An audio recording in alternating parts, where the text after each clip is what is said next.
ไม่สงค่าโอเคตั้งคิดชูพาเป็นสอบวันเมื่อไหร่ข้าเฮาในก็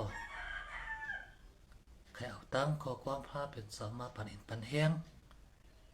ข้อความตลาดพาเป็นสอบวันเมื่อไหร่เป็นที่อันเอาค่ะโกนอยู่มาตั้งหลายไล่ขามตั้งอันปิกไว้อันหนึ่งในเขาหันถึงเชิญเขาก็สังเล่ใน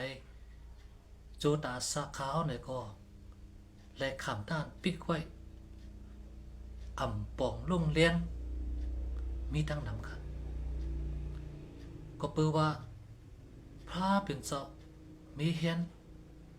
ตาที่ปุดผุยบันขอความพระเป็นเจ้าอันมีกาคันเรนนั้นวันเหมือนไรค่ะ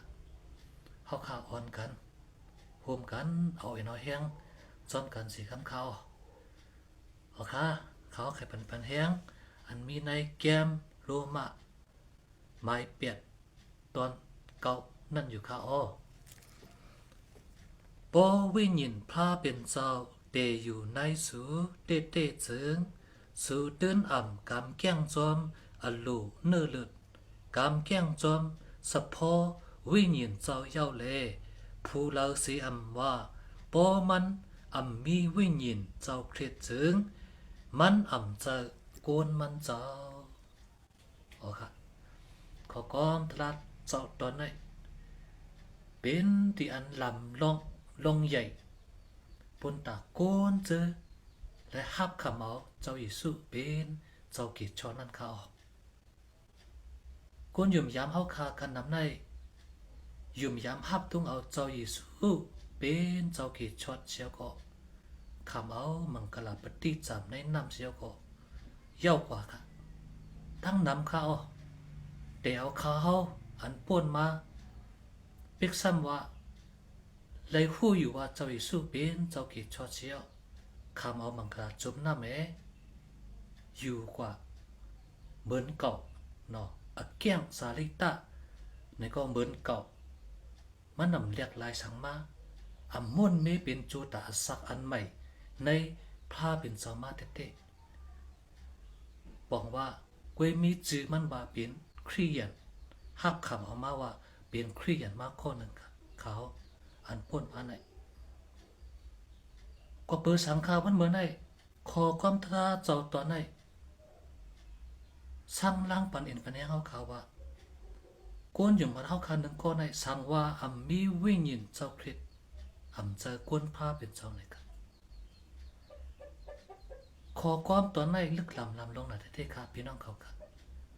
เพื่อขามาทัดสั่งตัวในจุดตาสักเขาขาโกนยุ่มยำกูโกนั่นเจิงสั่งว่าในฮับคำเอาวิญญาณเจ้ามีในเฮาเตะขอความพระเป็นเจ้าว่าตื่นว่าอ่ำจับจอมหอมไปจากที่เนื้อเลือดเจ้านะครับวันเหมือนไงค่ะเคยใจด้วยค่ะโจตาสาวค่ะพี่น้องตั้งหลายและฮับคำเอาวิญญาณเจ้าเตอยู่เศร้าอยู่เตะเย้าเหตุการณ์โฮมเลยกันตั้งเฮาเตะเย้าไล่คำเอามังกลาปฏิจำในวิญญาณมดจังเจ้าเตเย้าคาใครใจทัดสั่งด้วยจูตาสักไผมันเชียวก็วันเหมือนในอันเอาคาปีน้องตั้งนำถูกเลมอนเมจูตาสักไผมันนั่นวันเหมือนในค่ะเพราะข้าสืบพัดกว่าในแก้มเด็กตะมันเจ้าหมายเปียดตอน14ตัวถึง17นั่นเฮาขับพี่น้องยิงแค้นไล่ป่องลงเลี้ยงใจหลีเขาเดี๋ยวตะมันเจ้ากุนอยู่มัดเขาทั้งหลายมืออันเรียกหลายค่ายปุดอยู่มัดฮับตุงเอามังกลาปฏิจันในนามาจือเสียงเจ้าอีสู้เย้านั่นซึ่งโกนคือฉมาลีเขาในเนาะก็เปิดเลยฮับคำเอามังกลาปฏิจันในน้ำเย้ากุยเลยปีตรูตั้งโยฮันเขาสังเกตกว่าจูติโกนอยู่มัดเขาทั้งหลายเสียวสู้ตรงปุนตาเตลัยฮับขำเอาวิญญาณมดจังผ้าเป็นเจ้าอ่อนโหเตือถูกเหตุการณ์ในจูตาสักเขานั้นครับไว้เสียได้หันสักสีดังนั้นวิญญาณเจ้า มาเตอร์ถูกเหตุการณ์ในจูตาสักโกนยุ่มยำเตตินั่นซึ่งและหันสักสีพรดีมังกละนำนาเตติค่ะพี่น้องเขาค่ะเมื่อหนังเขาดูทบป้าเนาะเดี๋ยวมือไรฮับคำเอาเว้นยินมดสัมภาเป็นเสาเหตุการณ์ตื้อถูกนั่นซึ่งจูตาสักอันเก่าๆอาเกียงสาเล็กด้านเก่าๆด้านซับซ้อนเนื้อเลือดสาที่ฉะนั้นมันก็หายหมดกว่าเก่งกว่าจับจอมห้อมไปจอมหนังอัลลูจ่าเตียงเนื้อเลือดเจ้าค่ะจับจอมหนังวิ่งยินเจ้าตื้อถูกเหตุการณ์เชียวเลยเลยม้วนมีจูตาสักอันใหม่ในภาพเป็นเจ้าเกมกาตัวถึงวันเมื่อในการหนังภาพเป็นเจ้าด้านทับใจสูงตื้อในการงานภาพเป็นเจ้าในก็เลยหันสักสีอันดักอันได้เกมกาจูตาสักไผ่ป้ายอยู่ที่เฮาคาฮือในก็เลยหันวิ่งยินมดจังเจ้าตื้อถูกเหตุการณ์นั้นเป็นคนก่อนใดอยู่ลีกินหวานในจีสุภาพเป็นเจ้าเป็นคนก่อนในป้นดอดแล้วเสียในคำกินมังกละอันนำดีมงามตั้งสิ่งไหลป้นดดเลี้ยวมากค่ะก็ไหนวันเหมือนในค่ะขอความตราพาเป็นเสาตอนในเขาขาดลูกล้างพาเป็นเสาโกนยุ่มยำทั้งหลายเกวียมกาปีกาน้องทั้งหลายค่ะ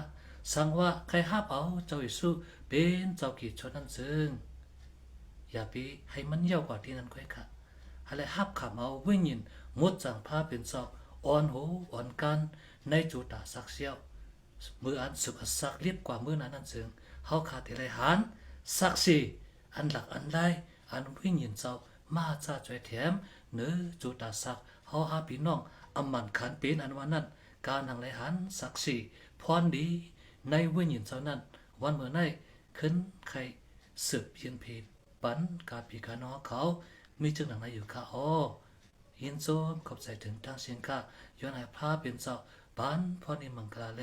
และฮับขามาวิ่งยินเจ้าตื้อถูกเหตุการณ์บุญพุ่งเจ้าไล่ทางซากันกว่าเมื่อนาสีกรรมในย้อนสู้ส่งถึงปีน้องเขาทางเสียงอยู่เขาไม่สงค่า